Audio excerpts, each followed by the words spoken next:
श्री राम जी बोलते हैं कि यहाँ की भूमि परम रमणीय और उत्तम है, इसकी असीम महिमा वर्णन नहीं की जा सकती। मैं यहाँ शिव जी की स्थापना करूँगा, मेरे हृदय में ये महान संकल्प है। अब राम जी कहते हैं कि मैं यहाँ पर शिव जी की स्थापना करूँगा। क्या स्थान का नाम है, आप बता सकते हैं? इस स्थान का नाम बना रामेश्वरम, जहां पर राम द्वारा स्वयं शिवलिंग की स्थापना की गई। ये बड़ा महान तीर्थ स्थान है। आगे हम इसकी चर्चा करते हैं कि श्री राम जी के वचन सुनकर वानर राज सुग्रीव ने बहुत से दूत भेजे, जो सबश्रेष्ठ मुनियों को बुलाकर ले आए। शिवलिंग की स्थापना करके विधि पूर्वक उसका पूजन किया। अब श्री राम जी बैठे हुए हैं, और श्री राम जी क्या है? अजान बाहु हैं। उनकी जो बाहें हैं, उनके हाथ बड़े बड़े हैं। उन्होंने बैठे ही बैठे काफी ऊंचा शिवलिंग स्थापित कर दिया। उन्हें खड़ा नहीं होना पड़ा, क्योंकि उनकी वो अजान बाहु हैं श्री राम जी। तो शिवलिंग की स्थापना करके विधि पूर्वक श्री राम जी ने शिवलिंग का पूजन किया, शिव जी की पूजा करी।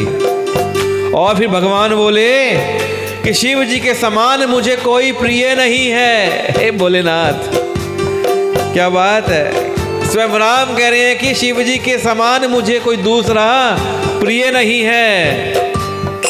और कहते हैं, श्री राम जी कहते हैं कि जो शिव से द्रोह रखता है और मेरा भक्त कहलाता है, वह मनुष्य मुझे स्वप्न में भी नहीं भाएगा, मुझे नहीं पा पाएगा। क्या कहते हैं राम जी? मुझे पाना चाहते हो तो शिव जी से प्रेम करो। जो शिव जी से प्रेम करेगा तो ही मुझे पाएगा, और जो मुझे मेरी भक्ति करेगा और शिव जी से विमुख रहेगा, उसे मैं नहीं मिलूंगा।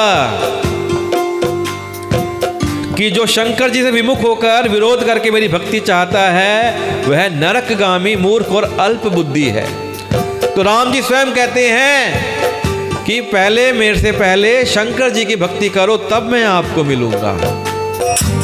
कि राम जी बताते हैं कि जिनको शंकर जी प्रिय हैं, परंतु जो मेरे द्रोही हैं। अब कोई ऐसा व्यक्ति है जो शंकर जी से प्रेम करता है लेकिन मुझसे विद्रोह रखता है, या फिर जो शिव जी के द्रोही हैं और मेरे दास बनना चाहते हैं, या फिर शिव जी से बैर रखते हैं और मेरे दास बनना चाहते हैं, वो मनुष्य कल्प भर घोर नरक में विश्वास करते हैं। उनको एक युग तक नरक मिलता है। उन्हें ना शिव मिलेंगे ना राम मिलेंगे। इसलिए शिव को पाना चाहते हैं तो राम को भजिए, राम को पाना चाहते हैं तो शिव को भजिए। श्री राम जी कहते हैं कि जो मनुष्य मेरे स्थापित किए हुए इन रामेश्वर जी का दर्शन करेंगे, वे शरीर छोड़कर मेरे लोक को जाएंगे। उन्हें राम जी अपने लोक में स्थान देंगे जो रामेश्वर के दर्शन करता है। और जो कोई गंगा जल लाकर इन पर चढ़ाएगा, वह मनुष्य साजुज्य मुक्ति पावेगा, अर्थात मेरे साथ एक हो जाएगा, मुझ में मिल जाएगा। इस प्रकार रामेश्वरम की महिमा स्वयं श्री राम जी ने कही है। जो छल छोड़कर और निष्काम होकर श्री रामेश्वर जी की सेवा करेंगे, उन्हें शंकर जी मेरी भक्ति देंगे। और जो मेरे बनाए हुए सेतु का दर्शन करेगा, वह बिना ही परिश्रम संसार रूपी समुद्र से तर जाएगा। यानी कि आप राम सेतु का जो दर्शन करेंगे तो इस संसार के समुद्र से तर जाएंगे। राम सेतु की ये महिमा है जो रामचरितमानस में लिखी है। और जो छल छोड़ देगा, निष्काम भाव से श्री रामेश्वर जी की सेवा करेगा, उन्हें शंकर जी मेरी भक्ति खुद दे देंगे।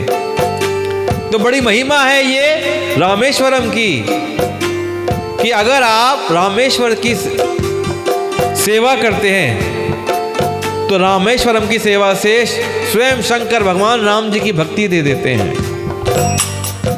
श्री राम के वचन सबके मन को अच्छे लगे। तदनंतर वे श्रेष्ठ मुनि अपने अपने आश्रमों को लौट आए। शिव जी कहते हैं, हे पार्वती, श्री रघुनाथ जी की यह रीति है कि वे शरणागत पर सदा प्रीति करते हैं।